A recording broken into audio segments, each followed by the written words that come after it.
사도행전 2장 1절에서 4절 말씀입니다.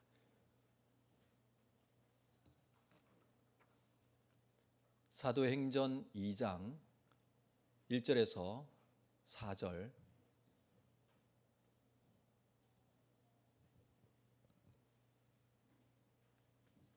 성경 봉독 후에 헌금 순서 있습니다. 준비해 주시기를 바랍니다. 2장 1절에서 4절 한 절씩 교독하겠습니다. 오순절 날이 이르매 이미 이르매 그들이 다 같이 한 곳에 모였더니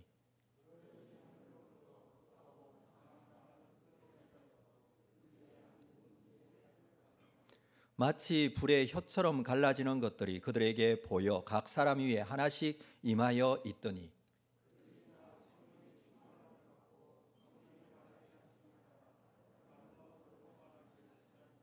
아멘. 제가 한번 기도하고 우리 말씀 나누겠습니다. 하나님 아버지, 주의 은혜로 우리 한 주 살다가 또 주님 앞에 나와 예배자로 서게 하심을 감사합니다. 오늘 주님 앞에 예배하고자 하오니 오셔서 친히 말씀하시고 또 들은 말씀 가지고 순종하며 살아가는 우리의 삶이 될 수 있도록 오늘도 인도하시고 함께하여 주옵소서. 연약하고 부족한 종을 이 자리에 세우셨는데 주의 사랑과 능력만이 말씀으로 나타나게 하시고 아버지 하나님께서 귀하게 말씀하시는 놀라운 역사가 오늘도 이루어질 수 있도록 함께 하실 줄로 믿습니다. 감사하고 예수님의 이름으로 기도합니다. 아멘. 우리 연초에 성경적 교회에 대해서 함께 나누고 있습니다. 교회가 어떤 모습이고 어떤 모습인가, 그것을 세상의 교회에서 찾는 것이 아니라 성경 속에서, 말씀 속에서 교회의 모습을 우리가 함께 찾아가고 있습니다. 오늘 두 번째 시간인데 우리 지난주에 나눈 말씀, 주님께서 세우시는 그런 교회에 대한 말씀이었죠. 우리 복습을 좀 해보면 주님께서 예루살렘 성전에 올라가셨다가 예루살렘 성전의 타락한 모습을 보고 이 성전을 헐라라는 말씀, 충격적인 말씀을 하십니다. 그리고 내가 3일 만에 일으키겠다라는 말씀을 하시죠. 이것은 이러한 인간 중심의 타락한 성전이 아니라 장사하고 그런 인간의 유익을 구하는 그런 성전이 아니라 하나님의 말씀과 능력 위에 바르게 세워진 예수님께서 세우시는 교회 공동체의 모습을 염두에 두고 하신 말씀으로 여겨집니다. 그래서 예수님께서 계획하시고 작정하신 주님의 교회가 있었어요. 베드로의 신앙 고백 후에 이 교회의 모습을 주님께서 말씀하시죠. 그것을 우리가 나누었는데 그 내용이 한 4가지 정도 되었습니다. 먼저 마태복음 16장 18절에 보면 또 내가 네게 이르노니 너는 베드로라 내가 이 반석 위에 내 교회를 세우겠다. 음부의 권세가 이기지 못하리라 이렇게 말씀하셨는데 이것을 근거로 해서 첫 번째 주님께서 계획하신 교회는 예수 그리스도에 대한 신앙의 분명한 고백이 있는 교회. 베드로의 이 신앙 고백 위에 교회를 세우겠다. 신앙의 고백이 있는 게 주님의 교회입니다.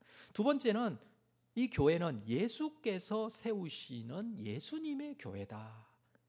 그랬죠? 내가 이 반석 위에 내 교회를 세우겠다 그랬습니다. 세 번째는 이 교회 음부의 권세가 이기지 못하리라 라고 말씀하셨어요. 그리고 네 번째, 교회에 천국 열쇠를 맡기셨다라고 했습니다. 이어지는 19절 말씀에 보면 내가 천국 열쇠를 네게 주리니 네가 땅에서 무엇이든지 매면 하늘에서도 매일 것이요 네가 땅에서 무엇이든지 풀면 하늘에서도 풀리리라. 천국 열쇠를 교회에 주었습니다. 천국 열쇠가 무엇이라고 했습니까? 하나님 말씀에 근거한 예수 그리스도의 이름이 천국 열쇠라고 했어요.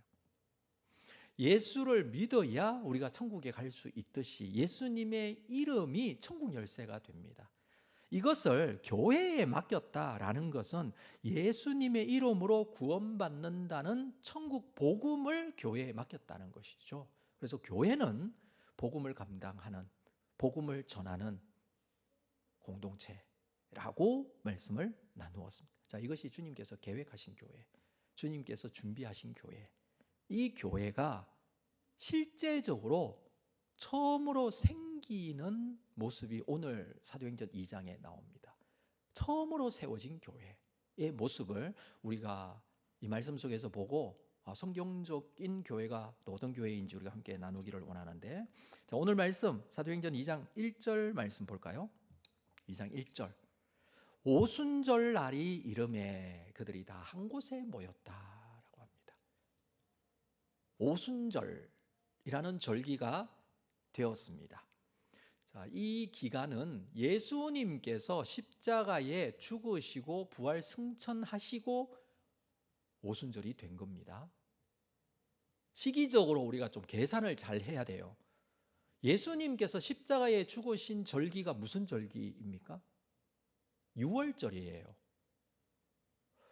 예루살렘에 예수님께서 유월절을 지키기 위해서 찾아오셨어요. 제자들과 함께. 그리고 붙잡히시고 십자가에 죽으셨어요. 유월절에 죽으신 예수님께서 3일 후에 부활하셨어요.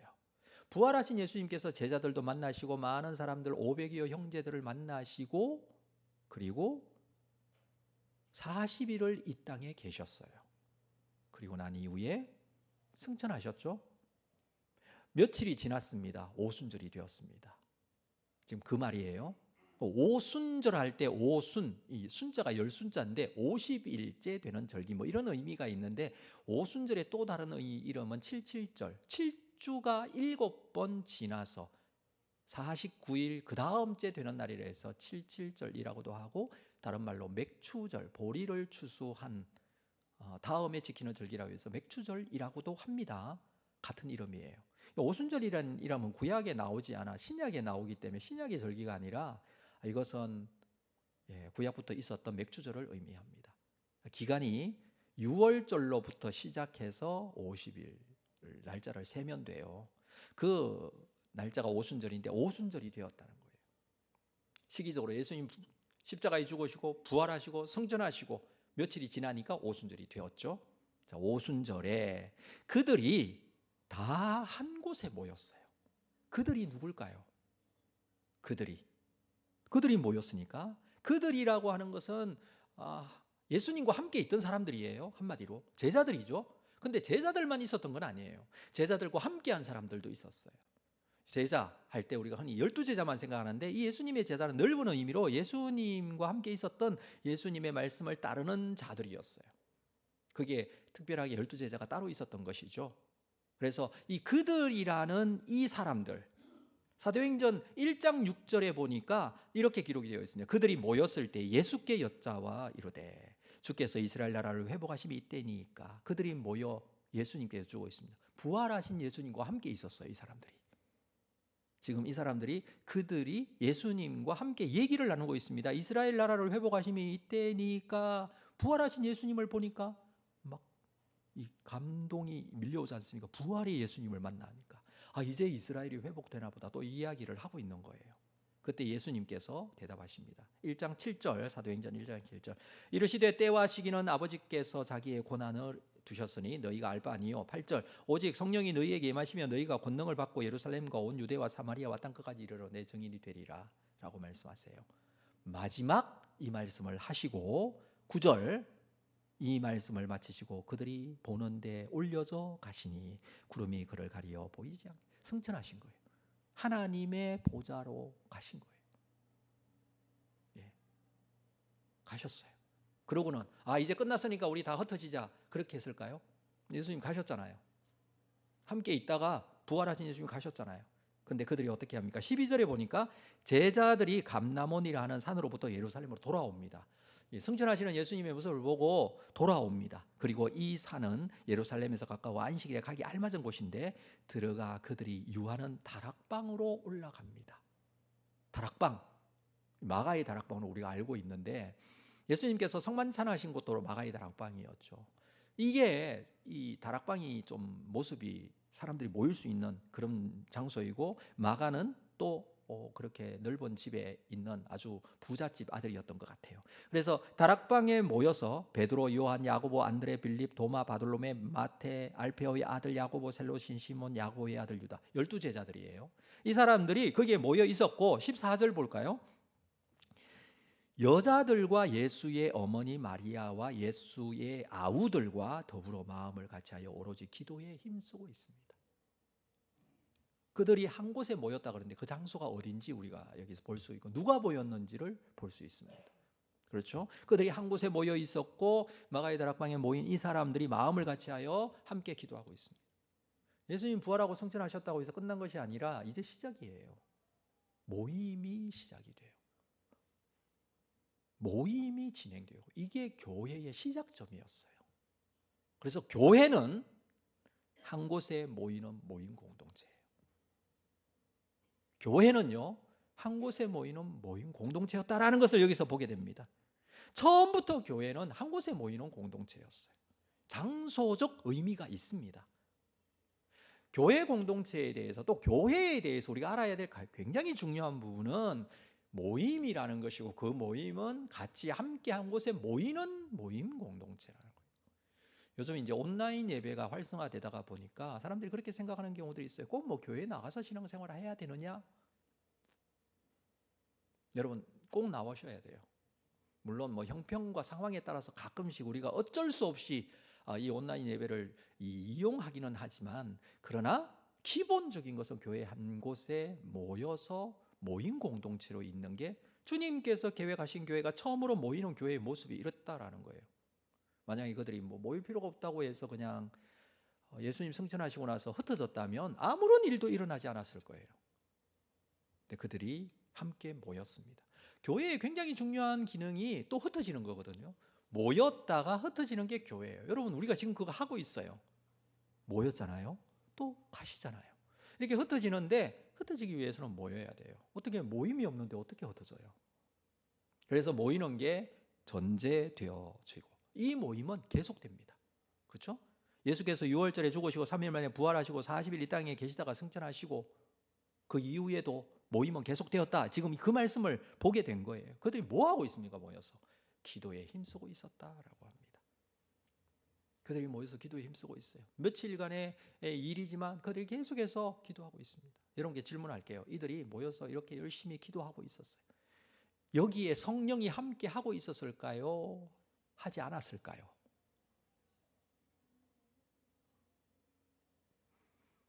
심각하게 생각을 너무 하지 마시고 성령은 언제 임하시죠? 오순절에 임해요.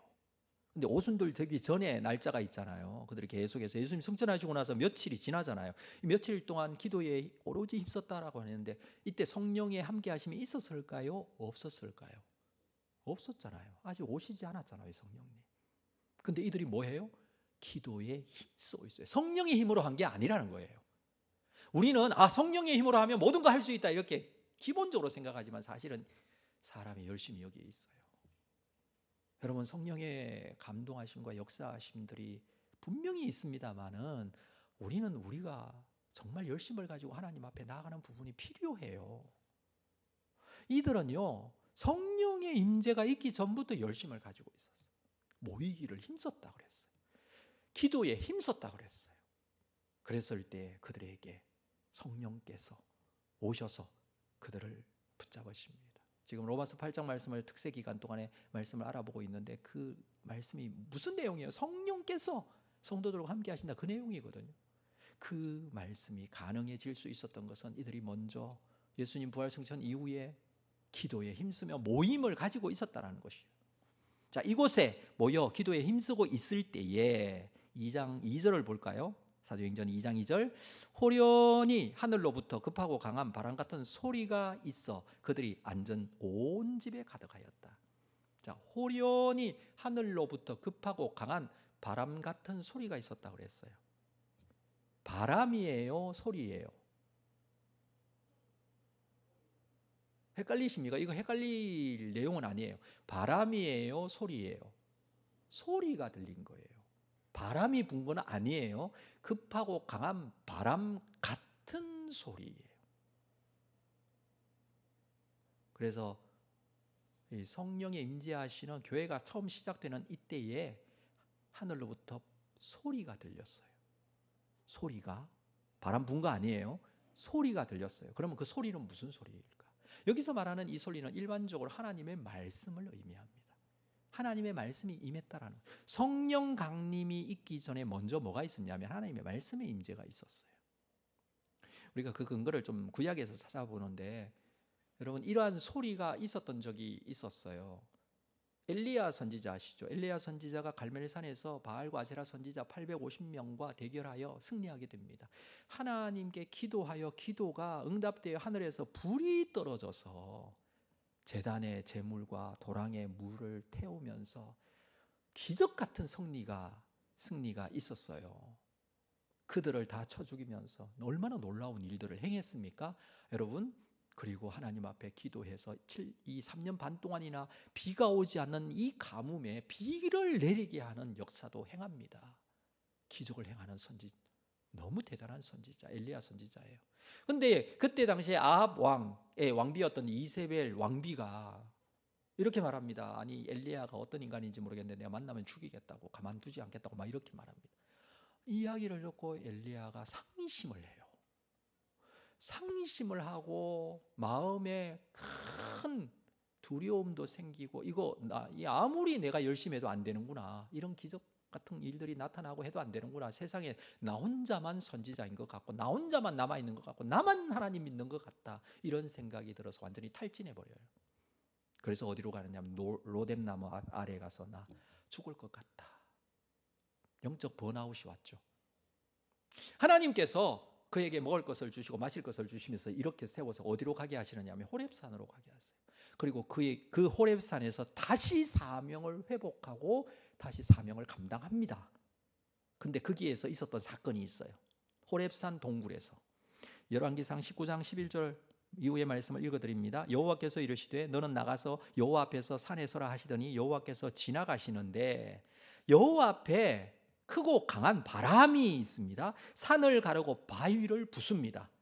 그런데 그 가운데 여호와께서 계시지 않습니다. 바람 후에 지진이 있습니다. 지진 가운데도 여호와께서 계시지 않습니다. 12절, 또 지진 후에 불이 있습니다. 그런데 불 가운데도 여호와께서 계시지 않습니다. 그런데 불 후에 뭐가 있었어요? 세미한 소리가 있었어요. 이게 하나님의 말씀이에요.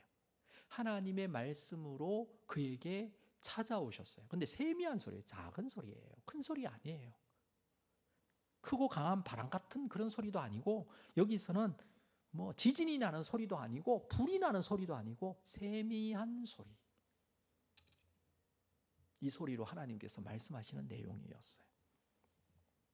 이 세미한 소리, 히브리어로 본문에 보면 다카 데마마 콜이라고 그렇게 기록을 하고 있어요. 근데 이 단어의 단어적 의미는 무슨 의미를 가지고 있냐면 신이 돌을 쪼는 소리라는 뜻이에요. 하나님이 돌을 조각한다라는 뜻이에요. 그 소리가 나겠죠. 작은 소리, 이 세미한 소리예요. 이게 성경에 보면 2번 기록되어 있어요. 이 사건이. 시내산에서 모세가 올라갔을 때 하나님께서 돌판을 준비하시고 거기에 직접 하나님의 말씀을 새겨. 근데 이스라엘의 그 금송아지 사건 때문에 이 돌판이 깨지잖아요. 그리고 2번째 돌판은 네가 준비하라. 직접 준비해서 갔는데 거기에다 하나님이 또 새깁니다. 직접 준비된 돌판에 새겨요. 그걸 언약궤 안에 넣어두죠. 자, 거기에 뭘 기록해요? 하나님의 말씀을 기록해요. 세미한 소리라는 의미는 바로 그런 의미가 있어요. 그래서 오늘 본문으로 돌아와서 급하고 강한 바람 같은 소리가 임합니다. 이 소리는 하나님의 말씀이에요. 뒷부분에 보면 계속해서 이어지는 본문에 보면 이게 하나님의 말씀이었다는 것을 우리가 더 이해하게 되는데, 중요한 것은 교회가 시작되는 점에 여러분 그들의 모임이 이루어질 때에 먼저 하나님의 말씀이 임했다는 거예요. 그래서 교회는요, 2번째 하나님의 말씀이 있어야 돼요. 교회가 하나님의 말씀이 없다? 안 돼요. 처음부터 교회에 하나님 말씀이 있었어요. 그 하나님 말씀은 성경 말씀이에요. 성령께서 기록하게 하셔서 성령의 감동하심을 받은 사람들이 기록한 말씀, 하나님께서 계시로 우리에게 주신 말씀. 교회가 말씀이 있어야 되죠. 말씀 중심적인 교회가 돼야 되겠죠. 3절에 보니까 이어지는 3절, 마치 불의 혀처럼 갈라지는 것들이 그들에게 보여 각 사람 위에 하나씩 임합니다. 이제 소리가 있고 성령의 불이 혀처럼 갈라져 그들에게 각 사람 위에 하나씩 임합니다. 3번째, 교회는요, 성령 강림이 있었습니다. 처음으로 세워진 교회에 성령 강림이 있었다는 거예요. 여러분, 여기에 놀라운 역사가 있게 됩니다. 성령이, 교회가 처음 세워지기는 이 순간부터 성령이 계셨나요? 성령은 그 이전부터 계셨나요? 그 이전부터 계셨죠. 근데 왜 특별한 의미가 있는가? 달라요. 구약 성경에도 성령의 임하심이 있습니다. 여호와의 사람들에게, 선지자에게, 사사에게, 특별한 사람들에게 여호와의 신이 임하여서 하나님의 인도하심과 하나님의 영적인 능력을 경험하는 사람들이 있지만, 그러고는 또 성령께서 가세요. 그게 구약에 있는 성령이에요. 근데 신약에 교회가 시작되면서 성령이 오셨어요. 이 성령은 떠나지 않으시는 성령이에요. 그들과 함께 하시겠다는 성령이에요. 왜요? 예수님께서 이렇게 말씀하셨죠. 가시기 전에 내가 또 다른 보혜사를 너희에게 보내주겠다. 또 다른 보혜사라고 그랬어요. 또 다른이라는 것은 원래 보혜사가 있어요. 그게 누구냐면 예수님이에요. 보혜사, 보호할 보자에다가 은혜의 자다 가르칠 사자예요. 보호해 주시고 은혜 주시고 가르쳐 주시고 인도하시고 함께 하시고 은혜롭게 함께 하시는 이 성령님을 너희에게, 나와 같은 이 보혜사를, 누구를? 성령을 보내주겠다. 그래서 성령을 보내신 거예요. 그 성령이 오셨어요. 그 성령은 예수 믿는 자와 함께 그들에게 함께 하십니다. 그게 성령의 내주하심이잖아요. 이게 언제부터 시작이 되었다고요? 오늘 말씀에서 시작이 된 거예요. 성령 강림이 있었어요. 성령의 강권적인 역사와 강림하심으로 인해서 이들에게 성령이 함께 하심으로 이들이 변화를 받고 성령의 능력으로 나가서 우리가 이 일의 증인이다라고 담대하게 말합니다. 그전에는 어떤 모습이었습니까? 두렵고 무서워서 문을 잠그고 숨어 있었어요. 혹시 예수 믿는 것 때문에 잡혀갈까 봐, 세상 사람들이 나를 몰라줄까 봐 그렇게 숨어 있던 그들이 성령 강림 이후에 완전히 변화된 모습으로 세상에 드러납니다. 그걸 잡히더라도, 감옥에 가더라도, 핍박을 당하더라도 여전히 복음을 전하는 자로 세워지게 됩니다. 교회에 무엇이 임했습니까? 성령이 임했어요. 교회는요, 성령과 함께 하셔야 돼요. 그것이 우리가 이 교회, 처음으로 주어지는 교회에서 보게 되는 아주 중요한 부분입니다. 네 번째, 처음으로 세워진 교회의 특징 중에 하나가, 교회는 하늘이 열리는 경험을 했습니다. 자, 오늘 본문의 2절 3절을 다시 보겠는데요, 자세히 보면 호련히 하늘로부터 급하고 강한 바람 같은 소리가 있어요. 어디로부터? 하늘로부터 이 소리가 임했습니다. 그들이 앉은 온 집에 가득하였고 마치 불의 혀처럼 갈라지는 것들이 그들에게 보여 각 사람 위에 하나씩 임하게 됩니다. 영적인 현상이 나타난 거예요. 하나님의 말씀이 임했어요. 주의 성령의 충만하심이 나타나게 되었어요. 근데 이게 어디로부터 왔다고요? 하늘로부터 온 거예요. 하늘로부터 이런 현상이 나타났다라는 것은 다른 말로 하면 하늘이 열리는 역사가 이 현장 가운데 있습니다. 지금 뭐 하고 있습니까?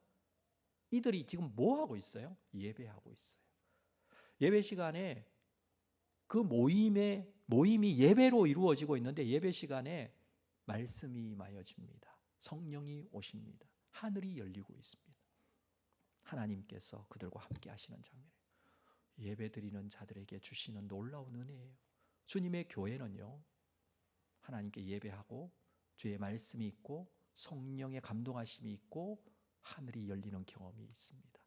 이러한 현상이 마태복음 3장 16절 이후에 보면 예수님께서 세례 받으시는 장면에서 나오는데, 자 볼까요? 예수께서 세례를 받으시고 곧 물에서 올라오실 때 하늘이 열리고 하나님의 성령이 비둘기같이 내려 자기 위에 임하심을 보았다. 17절, 하늘로부터 소리가 있습니다. 말씀하십니다. 다 같이 있죠. 성령이 임재되어지고 소리가 있고 말씀하시고 하늘이 열리게 되고, 뭐라고 말씀하십니까? 이는 내 사랑하는 아들이요 내 기뻐하는 자라. 예수님의 사역이 시작되는 시점이 세례받으시는 시점인데, 이때부터 하늘이 열리는 놀라운 경험이 성경에 기록이 되어 있어요. 또 다른 장면에서 하늘이 열리는 장면이 있는데, 스데반 집사가 순교하는 장면, 7장 사도행전 7장 55절, 스데반이 성령 충만하여 하늘을 우러러 주목하고, 여기 성령이 충만하죠. 하늘을 우러러 주목하여 하나님의 영광과 및 예수님께서 하나님 우편에 서신 것을 봅니다. 56절, 말하되 보라 하늘이 열리고 인자가 하나님 우편에 서신 것을 보노라. 하늘이 열리는 경험이에요. 지금 순교당하는 장면이에요. 돌에 맞아 죽어가는 상황이에요. 너무 힘들잖아요. 어렵잖아요. 너무 고통스럽잖아요. 그럼에도 불구하고 하나님께서는 하늘을 여시고 스데반 집사에게 함께 하시는 그 장면을 기록하고 있습니다. 사랑하는 성도 여러분, 교회는요, 예배를 통하여 하늘 문이 열려지는 경험을 하는 공동체예요. 오늘도 하나님께서 하늘 문을 여셨어요. 여러분 믿으십니까? 교회가 모여서 하나님 앞에 예배할 때 하나님의 말씀이 선포되어지고 주의 성령의 감동하심이 있게 되어질 때 하늘 문을 여시고 하나님께서는 그들에게 은혜를 베풀어 주시는 거예요. 상황이 힘들고 어려울수록 스데반 집사에게 순교의 현장에서도 하나님의 문을 여셨던 것처럼 하나님께서 예배자들에게 하늘의 문을 여시고 그들과 함께 하시겠다는 약속이 처음 교회가 세워질 때부터 있었고, 예배하는 성령의 감동하심을 받아 예배하는 모든 교회들에게 하나님께서는 하늘 문을 여시고 응답하십니다. 오늘도 우리에게 이 응답의 역사, 하늘 문을 여시는 놀라운 영적인 경험이 우리에게 있게 되기를 바랍니다. 여러분, 하늘을 보십시오. 하늘의 놀라운 역사가 나타나게 되어 우리의 심령 가운데 함께 하시는 하나님의 은혜를 경험하십시오. 하나님과 함께 하심의 은혜, 하나님의 인도하심의 은혜가 가득 채워질 것입니다. 마지막 5번째, 교회는요, 다른 언어로 말하게 하심의 역사를 경험합니다. 자, 보십시오. 4절, 2장 4절입니다. 그들이 다 성령의 충만함을 받고 성령이 말하게 하심을 따라 다른 언어들로 말하기를 시작하니라. 교회는 하나님 모여서 예배할 때 하나님의 말씀이 있었다고 그랬어요. 그렇죠? 그 소리가 있었죠. 그리고 성령의 충만하심이 있었죠. 하나님께서 하늘 문을 여시고 그들과 함께 하셨죠. 성도들은 어떻게 합니까? 말하기를 시작해요. 여기 보니까 이제 성도들이 말해요. 그동안에 하나님의 말씀과 성령의 강림하심이 있었다면 이제 성도들이 말하기를 시작해요. 말해야 돼요. 성도들이.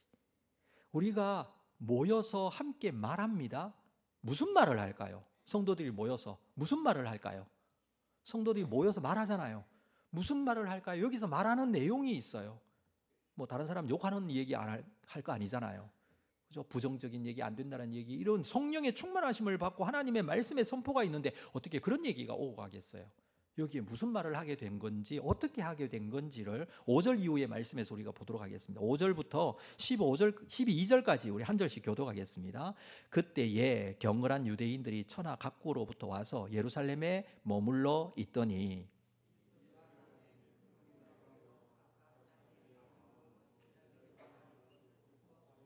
7절, 다 놀라 신기하게 여겨 이르되 보라, 이 말하는 사람들이 다 갈릴리 사람이 아니냐.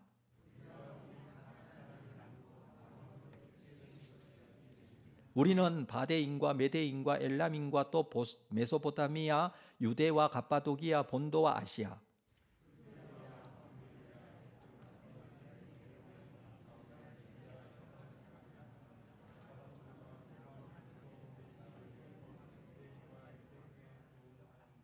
그레데인과 아라비아인들이라. 우리가 다 우리의 각 언어로 무엇을 듣는다?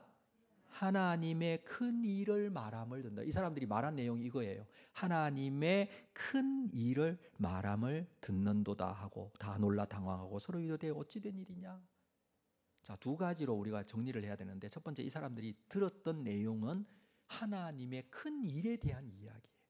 성도는요, 교회에 모여가지고 예배하며 성령 충만한 은혜의 역사, 말씀의 은혜의 역사, 하늘이 열리는 경험을 하고 난 이후에 말하게 되어 있어요. 뭘 말하느냐 하면 하나님의 큰 일을 말합니다. 여러분, 하나님의 큰 일을 말하는 역사가 우리에게 있습니다. 근데 여기에 또 특이한 현상이 있는데, 그것은 우리가 각기 다른 언어들로 말하는 것을 듣는다.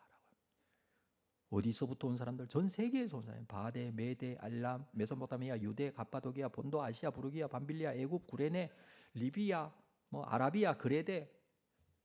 지금 예루살렘의 오순절을 지키기 위해 사람들이 전 세계에 있는 디아스포라를 중심으로 해서 여기에 다 모였어요.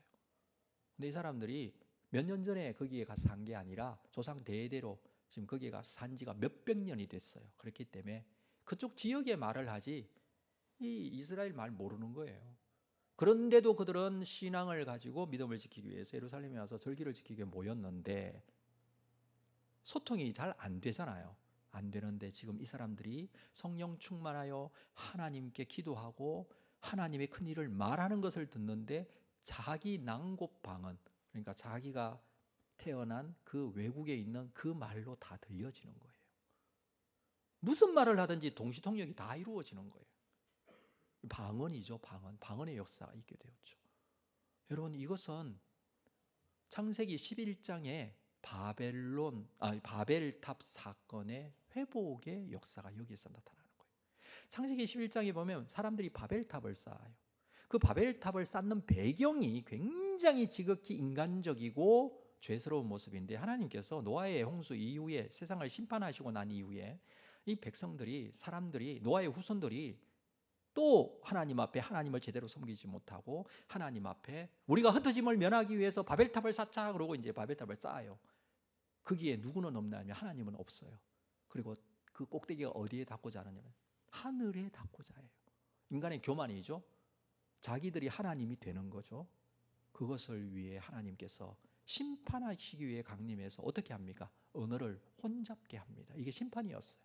그때까지 말이 하나였는데 언어가 복잡하게 되어지면서 도저히 이 탑을 지을 수가 없게 돼요. 그래서 결과적으로 흩어집니다. 이 사람들이 왜 탑을 쌓았냐면 흩어짐을 면하자 하고 탑을 쌓았어요. 근데 결과는 심판으로 흩어집니다. 흩어져서 말이 통하지 않는 각자의 지방과 민족과 이런 내용들을 다 형성을 했지만, 처음 교회가 세워지고 성령께서 강림하심으로 이 흩어졌던 자들에게 말이 들려지는 은혜가 나타나게 되고, 그 내용은 다른 것이 아니라 하나님의 큰 일에 대한 내용이었어요. 이게 처음 교회에 있었던 사건입니다. 예수님께서 승천하시기 전에 했던 말씀을 아까 보았는데, 사도행전 1장 8절에 보면 오직 성령이 너희에게 임하시면 너희가 권능을 받고 예루살렘과 온 유대와 사마리아와 땅끝까지 이르러. 땅끝까지 이른다는 것은 흩어지는 거예요. 가야 돼요. 땅끝까지 가야 되잖아요. 가서 복음을 전하고 이렇게 해야 되는데 내 증인이 되리라 이렇게 말씀하셨는데, 이것이 가능한 이유가 무엇이겠습니까? 교회가 시작되는 이 시점에 성령의 강림으로 방언의 역사로 하나님의 큰 일을 말함을 듣고 있다라는 거예요. 교회는요, 세상을 향해, 민족을 향해 땅끝까지 이르러 하나님의 큰 일을 말해야 됩니다. 증인이 되는 사명을 가지고 있다라는 겁니다. 교회에 이 사명을 주셨음을 우리가 처음으로 세워진 교회에서 확인할 수 있습니다. 자, 오늘 주님께서 계획 가지고 세우시는 처음으로 세워진 교회의 모습을 우리가 보았습니다. 정리하면 먼저 모임이 한 곳에 모이는 모임 공동체였다. 그리고 그들에게 하나님의 말씀이 임하였습니다. 뿐만 아니라 성령 강림이 있었고요, 하늘이 열리고 온전한 예배의 모습을 우리는 거기서 보게 됩니다.